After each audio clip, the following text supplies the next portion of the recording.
Salut la famille, j'espère que vous allez bien. Bienvenue une fois de plus sur notre chaîne préférée Chronique Afrique. Aujourd'hui, on se note une nouvelle information du côté du Niger.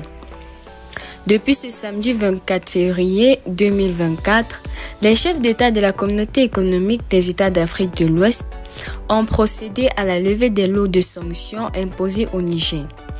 Lors du huis clos des chefs d'État à Abuja, certains présidents ont revu leur posture jadis très dure et ont plaidé pour la levée des mesures prises pour contraindre les militaires à quitter le pouvoir. Le président sénégalais Macky Sall et son homologue béninois ont donné leur avis sur cette situation.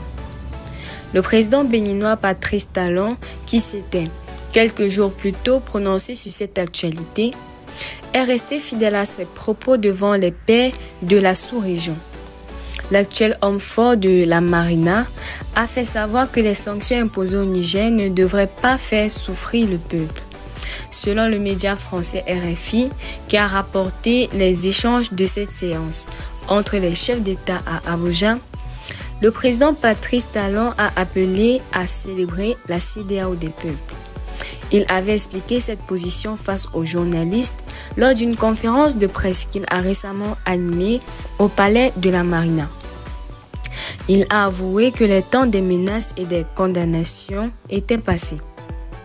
Nous avons fait tout ce qui était de notre pouvoir, mais nous n'avons pas réussi à changer les choses au Niger.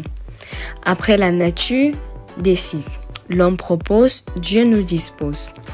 La situation du Niger, telle qu'elle est aujourd'hui, s'impose à nous. Tout responsable sérieux doit regarder les choses en face et se dire ce qui s'impose à moi, je prends acte. Et c'est ma situation à moi.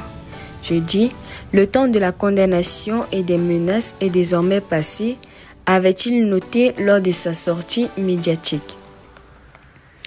Le Sénégalais Macky Sall, pour sa part, a déploré les ingérences extérieures dans les affaires de la CEDEAO. Celui qui avait agité et soutenu la possibilité d'une intervention militaire a également plaidé pour la levée des sanctions contre le Niger, mais de façon graduelle. Il a exigé la libération immédiate du président déchu Mohamed Bazoum. Rappelons que le président sénégalais est à sa dernière participation à cette rencontre en tant que président du Sénégal.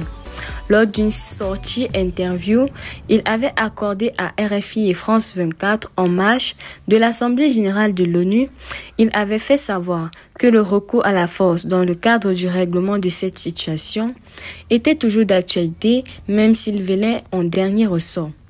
Cette dernière option militaire ne saurait être faite que lorsque véritablement toutes les pistes auraient été épuisées et que, surtout le pays qui est la nation cadre de ce cas, qu'est le Nigeria frontalier, lorsqu'il jouera son rôle dans cette option, les autres pays sont tout à fait prêts pour jouer leur participation. L'option est sur la table. Maintenant, qu'est-ce qu'il fera ? Ça sera, je ne sais pas encore, a déclaré le président sénégalais lors de cette sortie médiatique qu'il a effectuée.